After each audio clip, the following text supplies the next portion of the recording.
Hola, ¿qué tal con todos y todas? El día de hoy nos encontramos en una nueva edición de Radiografías, un segmento de frecuencia subversa e indie media. Y hoy día estamos desde Casa Palenque, nos encontramos con Natalia Sierra. Ella es docente, socióloga, activista, luchadora social, entre muchas otras cosas de sus facetas.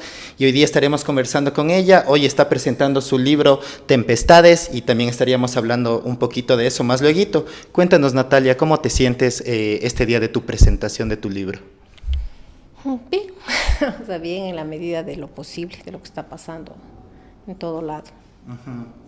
Bueno, vamos a ir conversando un poquito en torno a tu vida, tus pasos y tu recorrido, ¿no? Cuéntanos en un primer momento, ¿cómo nació esta chispa por la lucha social, quizás en tu infancia? ¿Qué es ese momento que te transporta a lo que hoy eres? Mi madre. Mi madre fue una profesora de escuela y luego de colegio, psicóloga, y ella siempre nos decía que lo que nunca nosotros podemos permitir es que si vemos injusticias, o sea que si vemos alguna injusticia nosotros tenemos que siempre actuar para evitar que se cometan injusticias. Eso tengo muy presente como enseñanza desde mi niñez. Con el paso del tiempo, ¿cómo fueron tus primeros acercamientos a la rebeldía? Quizás tu proceso de formación, ¿qué autores llegaron a tu vida? A ver, yo empecé en la militancia de izquierda a los 12 años, en esa época en el Partido Socialista Revolucionario, cuya sede estaba en lo que se conocía como la Casa del Obrero, aquí en la Manabí y Flores. Ahí empecé con mi hermana Sayonara, que ella era 4 años mayor a mí, y entramos juntas al partido. Ahí empezó. Y luego a los 14 años ya nos fuimos para la militancia de esa época en el movimiento El Faro Vive Carajo. Y luego ya eso terminó cuando tenía 22 años. Y de ahí entré a estudiar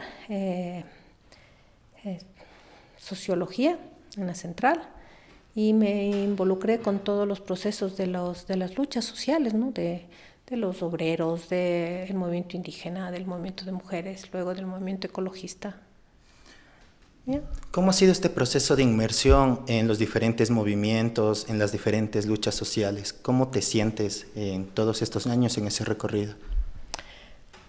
Me siento bien porque, digamos, cuando tú empiezas la militancia desde muy pequeña, es como tu aire, respiras a través de eso. Entonces, ya ha habido momentos que terminaron, luchas que terminaron, pero en formas de la lucha, ¿no? Pero la lucha sigue porque las situaciones no han cambiado y creo que el ser humano siempre está luchando por conquistar o por construir una vida más grata para él, ¿no? Entonces es como caminar, o sea, es como respirar. Cuando tú inicias el proceso de la resistencia tienes esa convicción, ¿no es cierto?, de que no puedes permitir injusticias. Entonces la militancia es como respirar. En ese sentido, durante tu proceso de militancia, ¿hubo algún momento que puedas decir que formó el carácter que tienes actualmente o que te haya marcado o que lo tengas presente a día de hoy? La primera época de mi militancia, la fuerte, la época de que milité en Alfaro, porque esto es difícil. Es como cuando tú estás inmerso en un proceso político-militar de lucha, que en esa época estaba en muchos países de América Latina, más allá ya del tema político, que eso se puede discutir, si es que es correcto o no es correcto, qué pasó. Es como que sientes que vives, sientes que estás vivo. Es quizás la cercanía con la propia muerte, ¿no? Entonces sientes que estás vivo. Eso me marcó mucho, ¿verdad? Porque eso y, bueno, un montón de experiencias que sería difícil contarlas aquí, porque algún rato tengo que escribir sobre eso, que es lo único que no he escrito. Pero hay experiencias que no tienen que ver con lo político, sino que tienen que ver con lo humano, que para mí son lo que más me quedó de esa época. Es decir, estas experiencias existenciales, esas experiencias humanas de compartir momentos y situaciones que son muy, muy singulares, es decir, que no se repiten con facilidad. Eso es lo que marcó mi vida, es lo que quizás es lo que en gran parte hizo lo que soy, ¿no? O sea, me permitió mirar la vida desde otro lado. Muy bien, con el tiempo luego te desarrollaste como docente. ¿Cómo fue tus primeros pasos siendo docente y cómo ha sido ese proceso de enseñar? A ver, yo cuando empecé a dar clases me di cuenta que es el momento en que aprendes, o sea que realmente ahí aprendes lo que se supone aprendiste en la universidad. Aprendes cuando tienes que intentar que los otros y las otras te puedan aprender ese pensamiento, más que ese conocimiento, ese pensamiento. Entonces, ahí aprendes recién, ¿no? Entonces, lo más, o sea, de la docencia, lo más lindo es eso, porque eso parte de la curiosidad, es decir, de los chicos y las chicas. Si mientras más curiosos son, tienes muchas más posibilidades de aprender de esa curiosidad. Eso es, digamos, yo pienso en mi experiencia docente, es eso lo que a mí me ha marcado y lo que yo agradezco de toda esta trayectoria de 25 años que estoy dando clases. 25 años dando clases. ¿Has notado algún cambio en términos generacionales? Sí, muchos. Además, muchas generaciones ya han pasado. Han pasado y he vivido y aprendido de cada generación. Es una de las cosas, creo yo, más lindas de ser profesor o profesora, es que cada generación que llega te enseña. Es decir, es como que tú siempre estás actual, ¿no? Es decir, hay una especie de, como tu espíritu no envejece, no puede envejecer, porque llega una generación con sus nuevas preocupaciones que dependen de los contextos que están viviendo, de los cambios, de las transformaciones, que si no estuvieses en esa actividad difícilmente puedes aprender realmente, ¿no? Entonces cada generación te enseña, y claro, desde las primeras generaciones que yo di clases, que ahora estarán más o menos, están en la década de los 40 años, 45 años los primeros. A los que están ahora, los chiquitos, ¿no? Es decir, puedo yo decir que empecé con el borde de la generación X, pasé por la generación millennial y ahora ya estoy con estos que se les llama centennials, ¿no? Los más pequeñitos. En este largo camino de lucha, de docencia, ¿quizás ha habido algún momento de quiebre que te haya hecho dudar del camino que elegiste? Hay varios momentos, porque la lucha agota, sobre todo en esos momentos en que piensas que la lucha es llegar hacia un lado. Ahí es cuando más te agota. Pero eso yo ya superé hace unos 25 años. Porque en algún momento tú crees que vas a llegar a algún lado, a algún lugar como un paraíso, ¿no? Un paraíso, llámese, antes se llamaba el comunismo, ¿no?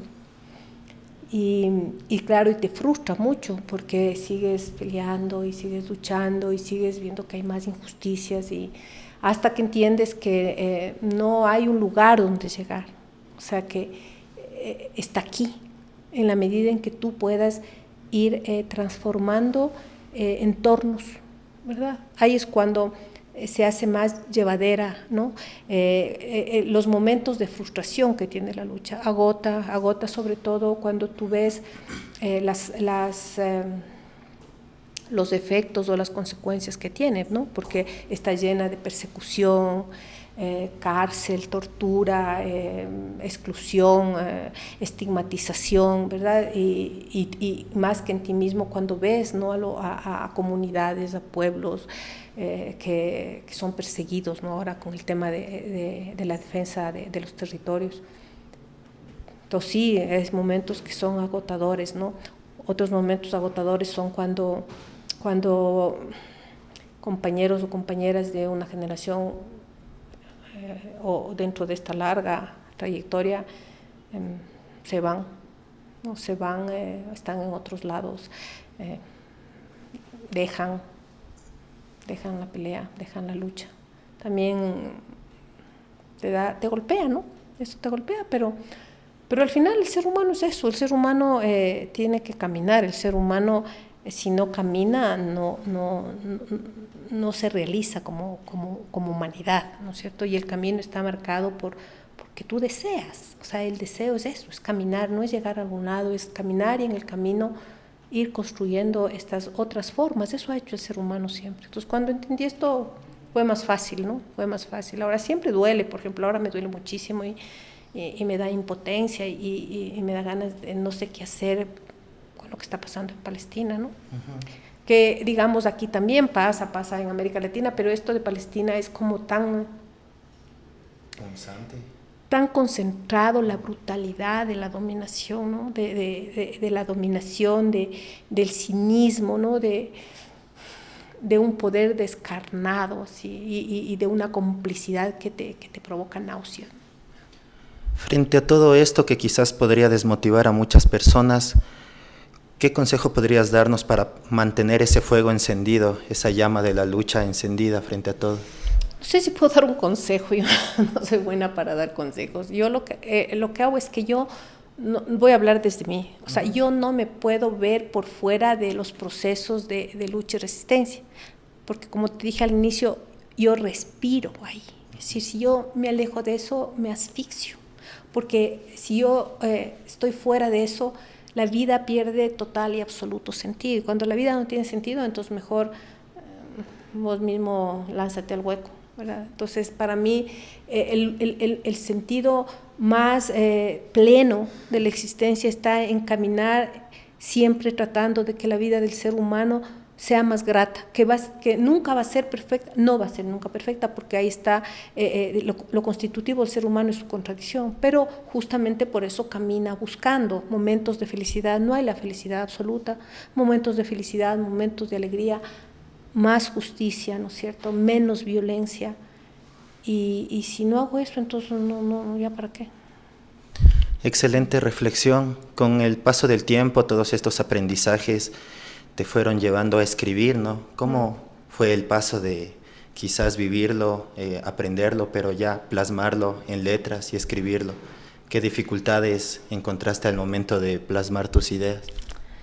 Bueno, no tuve, digamos, dificultades, sí. O sea, escribir siempre es una tarea compleja, pero tuve varios profesores en la central, la grandiosa central, que me decían, la poderosa central, que me decían que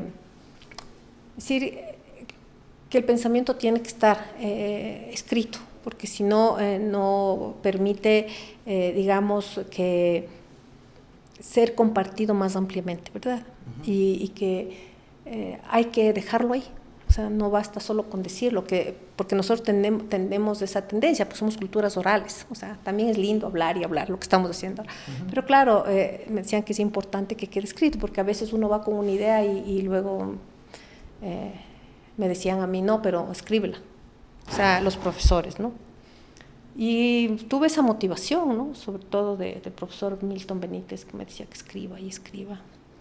Entonces empecé a escribir. Es difícil al principio, pero yo tengo un antecedente, que es, yo seguí una carrera previa del colegio y parte de la universidad en artes plásticas. O sea, yo seguí la carrera de artes plásticas. Y es creación, y la creación siempre da miedo. O sea, en mi experiencia, cuando tú te enfrentas, voy a hablar de las artes plásticas, ¿no? O sea, de las antiguas. Cuando tú te enfrentas a un lienzo, porque yo seguí pintura y grabado, o cualquier espacio de la creación, que es el espacio en blanco, eso te provoca terror, o sea, porque no sabes qué va a pasar, pero es del terror de la creación, es del terror de la libertad. O sea, la libertad siempre te provoca terror. Y la escritura es más o menos así, porque tú de repente te encuentras frente a un papel en blanco o ahora pantalla en blanco, ¿verdad? Y es como, te sobrecoge esa nada. ¡Ah! Y cuando comienzas y cuando das las primeras pinceladas, o cuando das las primeras letras, las primeras palabras, las primeras oraciones, y vas viendo cómo aparece el mundo, eso es también otra experiencia inigualable y yo diría casi sublime cuando es creación. Ahora, claro, en la academia te enfrentas a todas estas formas nuevas que son la industrializacionalidad de la academia actual, de escribe en las revistas donde nadie lee y tienes que escribir, esa obligación no, eso más bien te corta. Y tener que citar solo autores de los últimos. No, los libros para mí nunca van a ser reemplazados por ningún artículo, o sea, es eso, es una creación. Entonces tú vas viendo cómo se van construyendo mundos, ¿no? Y tú comienzas a habitar esos mundos. Y para mí, por mi antecedente en la primera formación en artes, para mí esos mundos de las ideas tienen colores además. Siempre los vi como colores. Entonces a mí, por eso me gusta mucho escribir. O sea, porque nunca, a no ser que me estén obligando a hacer estas otras cosas, para mí la escritura no es árida, es como con colores, las ideas tienen colores.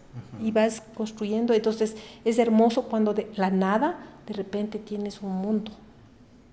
O una tempestad en este caso. O ahí hay muchas tempestades en ese libro. Hablemos un poco del libro de Tempestades. Cuéntanos a grandes rasgos cómo nació esa idea y cómo la fuiste desarrollando hasta estar hoy día en la presentación. Esa idea surgió por un autocuestionamiento a la izquierda, ¿verdad? O sea, yo tengo de principio epistemológico, yo soy marxista. O sea, es decir, yo estoy convencida de que la forma de pensamiento que tiene una coherencia con la realidad es el pensamiento dialéctico. Y creo que ese es el problema del mundo moderno, ¿no? En su parte formal, hegemónica, dominante, que suprimió la dialéctica, ¿no? Es este debate con esta forma de pensamiento positivista que se llama. Y claro, y el pensamiento dialéctico te permite entender que las cosas se van transformando, es decir, ¿no? O sea, no es esta cosificación de nada. O sea, ese es el principio de las transformaciones sociales, porque si no, entonces, ¿para qué estamos haciendo? Si queremos que las cosas se mantengan como están, ¿no es cierto? Mejor dejémoslas ahí. Igual no se van a quedar ahí, porque son finitas como el ser humano y se destruye. Y me di cuenta que la izquierda, o las izquierdas que se llaman ahora, estábamos un poco así estamos así como quietas. Y cuando tú te quedas quieto y te agarras a unas certezas, como diría Nietzsche, así opacas, medio rotas, es porque tienes mucho miedo, y es el miedo a la libertad, no a la libertad esta mercantil, no a la libertad de la creación. Entonces, primero dije, a ver, ¿qué pasa con porque no puedes entender el juego izquierda-derecha, que más es un clivaje que ya hay que revisarlo, que quizás ya no sea el más importante. No la puedes pensar sin la derecha. Entonces primero hice ¿qué está pasando con la ideología de la derecha? ¿Qué está pasando? Entonces hice una reflexión sobre la ideología de la derecha, que para mí también está bastante golpeada, ¿no es cierto?, casi destruida, y hice esta reflexión en figuras de la industria cultural. Entonces trabajo con el Guasón, con Batman, con estas figuras, ¿no?, de los héroes norteamericanos.